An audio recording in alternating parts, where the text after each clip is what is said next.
would like to thank the organizers for inviting me here and sharing a few thoughts with you. The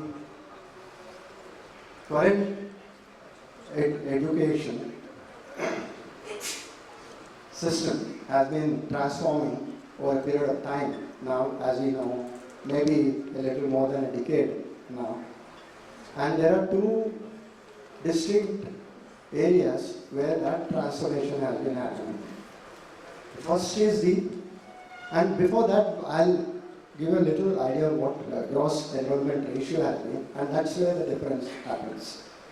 The higher education gross enrollment ratio has been, 27, which means technically about 73 students out of 100 have not been going to college, higher education college, even as they are eligible to do so. So which means that the students that we are seeing and the programs that we keep organizing are all for those 27 in the higher education colleges space.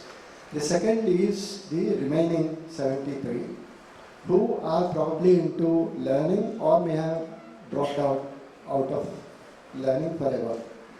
So therefore the transformation has been defining these two events.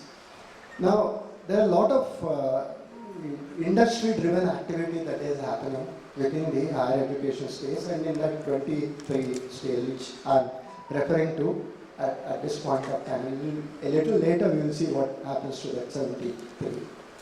So universities, as you know, were never designed, or they were never meant to be, places which guarantee jobs. Universities were meant to, develop the analytical skills, the cognitive skills, and the domain expertise skills in order to find a job, which, again the employment sector varies majorly between different sectors, the primary, secondary, and the tertiary sectors. So therefore, today what has happened is that paradigm has been reversed, and today universities are expected to, also provide means to get an employment and so on. So therefore, the requirement of changing scenario within the higher education space. Now, having said that, what is happening here? There are, within the job space today, there is a shelf life for the skills that we have. And the shelf life seems to be just about 3 years today. In 22, you did not have, or we didn't have, recourse to ChatGPT and the AI-driven chatbots. There were chatbots, but they were not essentially into education in the mainstream and so on. But today we have that. We have large learning models. The large learning models is not a recent phenomenon. It's been there for quite a long time. But its entry into education space has been marked by several digital transformation initiatives.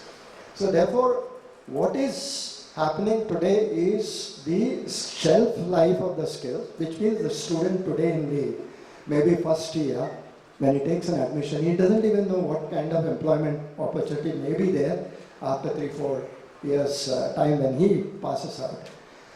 So therefore, what is required?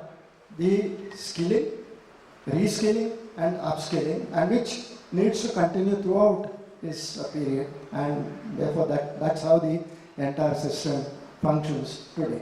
Which means you need to, and how do you do that retraining and so on? So you need micro credentials, you need fractional credits. So you need to not everything can be taught in a university.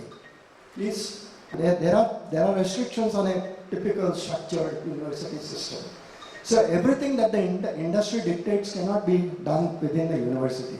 So therefore, depending on what sectors and what disciplines we have, what specializations we have, these are tailored to figure out what kind of industry drives that sector and what are the developments that are happening within that sector, and therefore you connect with the concerned industry and bring in the best practices of the industry within the classroom and so on.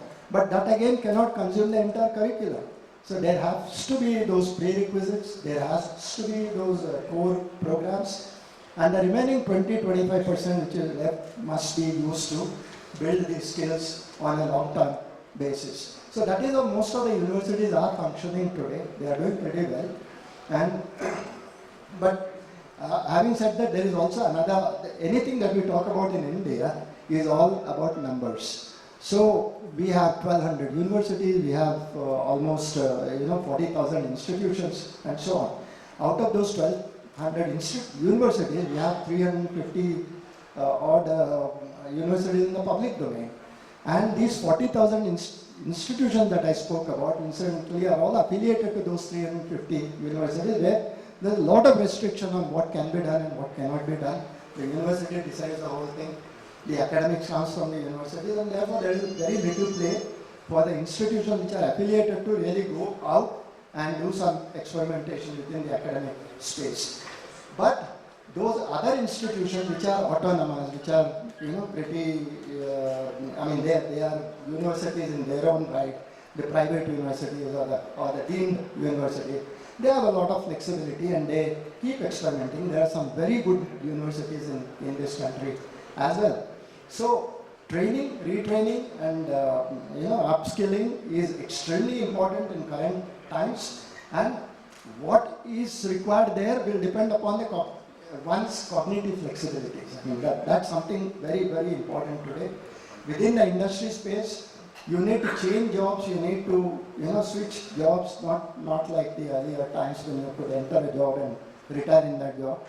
It doesn't work anymore. So therefore you need to keep your abilities flexible in order to fit into different environments, different ecosystems and so on. So cognitive flexibility as a soft skill is extremely important. Many universities again are doing something about it. They have a lot of people coming in explaining how to go about doing that, and that combined with emotional intelligence is another dimension that comes in. Now, having done that, we'll go to that remaining 73 people. There's a digital transformation that is happening there. So on a single platform, a lot of multiple development agencies are coming together to build a single platform which will allow you to